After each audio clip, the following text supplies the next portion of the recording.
Hi, everyone.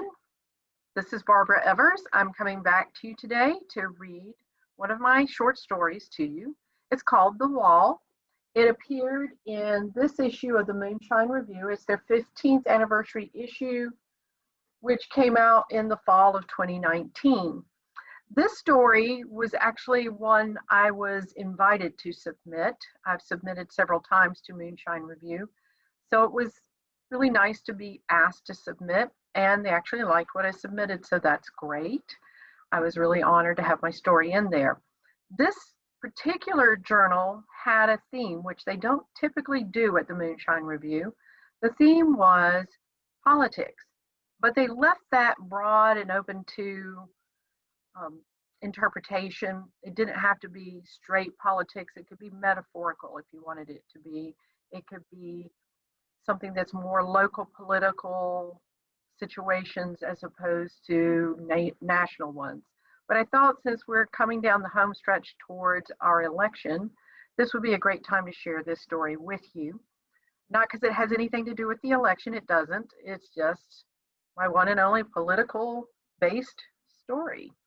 So it's called The Wall, and I hope you like it. The evening sun slanted across the rolling lands and glinted off the river, snaking like a silver jewel in the distance. The brilliant oranges and yellows of flowers faded in the dusk, lost in the scraggly greenish-brown underbrush. How many nights had Marcus stood, enthralled by nature's canvas of color?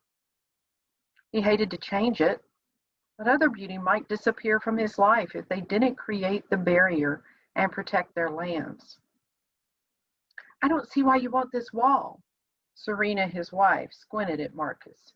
She'd crept up on him like one of the snakes slithering in the underbrush, a frown creasing her forehead, turning her older and less attractive in his eyes. He knew this expression of hers, had always hated when she turned it on him. At least she wasn't dressed in power reds today. That red wardrobe always announced the onslaught of a battle, verbal, of course, and difficult to navigate, just like some of the terrain beyond the border. I'm not the only one who wants it. He walked away from her toward the edge of the property, hearing her sigh. Then her footsteps rustled in the grass behind him. Her shadow stretched out before her, arriving first, like a looming demon waiting to strike. Arms crossed, she stared toward the border. I don't get it. What's the big deal? So few cross over. Seriously, I don't see the problem. How many times had they discussed this? It felt like an infinity, as their grandson would say. It will protect us and our land, keep it private and safe. Safe? She spun toward him, hands on her hips. From what? They mean no harm, just trying to find joy in life. We've lived here 30 years. Why worry about it now? Don't look at her, he thought. At the meeting the other day, they advised everyone not to engage dissenters anymore. It worked. At least that's what Jeff and Millie and Trenton had claimed.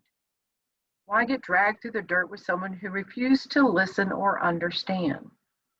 He tried to tell the others that silence wouldn't keep Serena quiet. His wife carried on full conversations with him all the time, and him not adding a single word. But this wall had changed the conversations, forced the two of them to opposite sides. A wall will destroy this landscape, make it tacky, ugly. I don't want to sit on the porch every day staring at a monstrosity. Silence again. She was right. That's why he came out here each night and every morning, to store up the memory. They needed the wall, though. Their lands were getting torn up. Just last week, he'd found some of the fruit trees knocked down and her golden lantana ruined.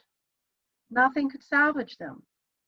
Something had ripped into the beautiful flowers like a thief tearing through a room looking for treasure. So he'd shown her the destruction, his heart aching as tears welled in her eyes. Her mother planted that lantana and the pear trees. They had survived decades until now. And it's so expensive. Her one-ended dialogue continued. They should spend it on something worthwhile instead. Not this. Money is supposed to add value, Marcus, not destroy beauty. The wall will add value. The moment he spoke the words, he wanted to kick himself. Don't speak, that's the key. Yet she always drew him in, her conversation like a huge magnet. He waited for her counter argument, but it didn't come. Had she walked away? He slid his eyes to the side, checking that she still stood there.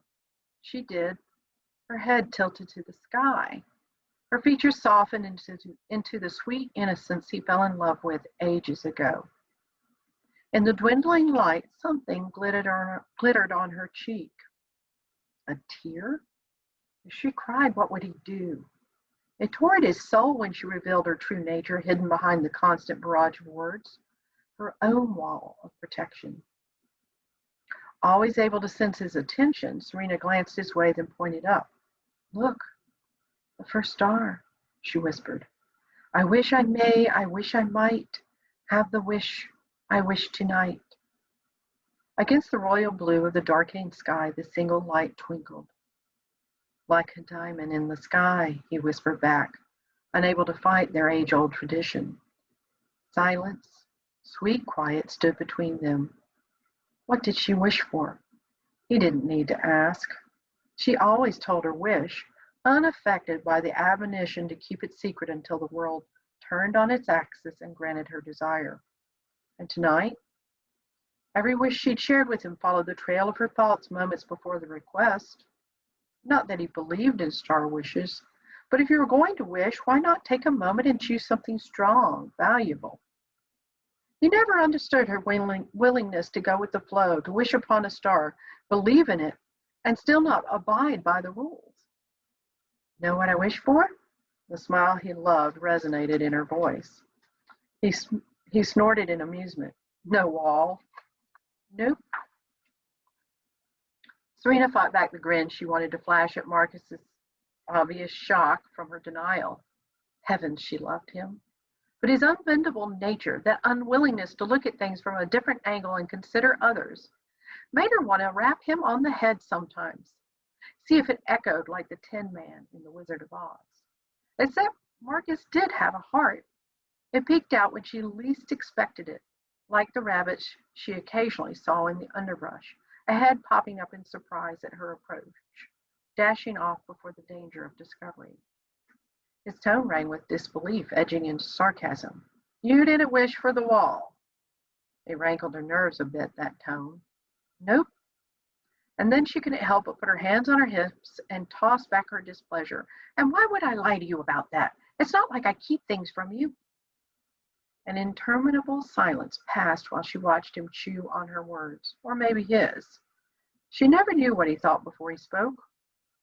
I give, Marcus said, turning to face her. What did you wish for? I wish that you would remember how much you cherished this landscape. His eyes widened in surprise. Don't you see? She sidled up next to him, tucking her arm in his. This is our homeland, our heritage. How can we close ourselves off and proclaim to everyone, keep out?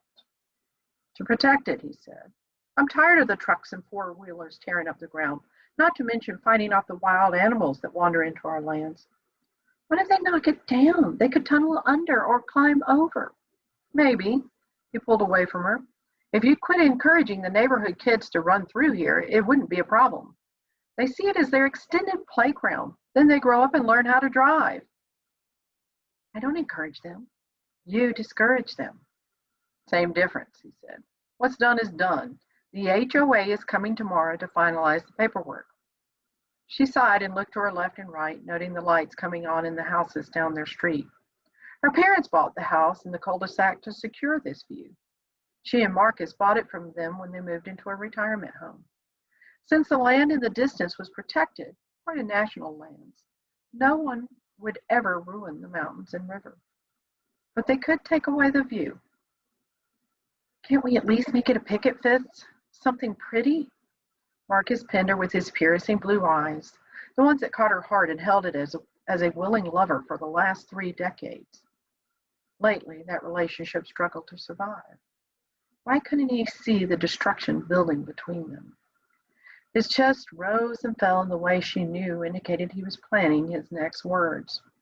Would he speak them or decide to be silent again? Which did she want him to do? He spoke. It was going to be a surprise, but we decided to do something decorative instead. Aluminum posts. They look like wrought iron and will be spaced close enough together to keep out the larger animals. Glee, like she'd felt when he'd first asked her on a date, rose in her soul. Maybe he did see the damage to their lives. Maybe he did hear her. Serena threw her arms around him. The rabbits can still get in, and I'll still see the river? His smile looked a bit sheepish as he nodded. You'll still have your view, darling, I promise. You know what that means? A sly grin traced her lips. What? He gazed down at her. I got my wish. He breathed a short chuckle and pulled her closer. You always do, Serena. You always do. So I hope you enjoyed my little turn on the politics and my little play there. Hopefully I hooked you in and then you got surprised when it came up that this was just an HOA situation. Again, I don't like politics, so I had to make it into something a little bit different there. But anyway, I hope that you have a wonderful week, month, year, and that you stay safe and healthy. And try not to activate those walls between you and the people you love. Thank you.